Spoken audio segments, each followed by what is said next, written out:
वसई विरार शहर महानगरपालिका निवडणुकीच्या पार्श्वभूमीवर मंगळवारचा दिवस अत्यंत निर्णायक ठरला।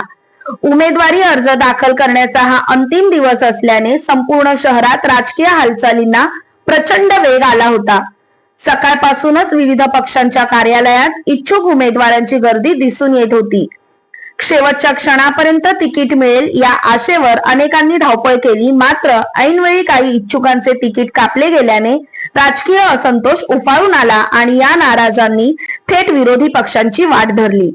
या अंतिम दिवशी खऱ्या अर्थाने राजकीय वातावरण हाय व्होल्टेज झाले होते। भाजपमध्ये गेल्या काही दिवसांपासूनच तिकीट मिळवण्यासाठी बड्या चेहऱ्यांनी रांग लावली होती।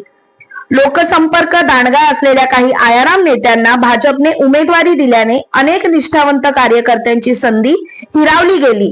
यामुळे भाजपमधील काही जुने निष्ठावंत कार्यकर्ते नाराज झाले असून त्यांनी बहुजन विकास आघाडीच्या दिशेने पावले वळवली आहेत। दुसरीकडे बहुजन विकास आघाडीतून याआधीच काही इच्छुक उमेदवार भाजपच्या वाढत्या प्रभावाची शक्यता लक्षात घेऊन भाजपमध्ये दाखल झाले होते। मात्र निवडणूक जाहीर झाल्यानंतर आणि उमेदवारी अर्ज भरण्याची प्रक्रिया पूर्ण झाल्यानंतर वसईच्या राजकारणात पुन्हा एकदा मोठा कलाटणी बिंदू पाहायला मिळाला आहे। काही दिवसांपूर्वीपर्यंत बहुजन विकास आघाडीचे पारडे भाजपच्या तुलनेत समान किंवा किंचित हलके मानले जात होते, परंतु ऐनवेळी काँग्रेस व मनसेने बहुजन विकास आघाडीला मैत्रीचा हात दिल्याने चित्र बदलले।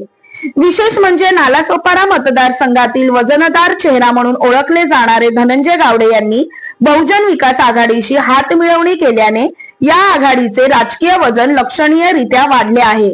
या घडामोडींमुळे सध्या बहुजन विकास आघाडीचे पारडे भाजपपेक्षा जड मानले जात असून ही युती निवडणुकीत निर्णायक ठरू शकते अशी चर्चा राजकीय वर्तुळात रंगली आहे।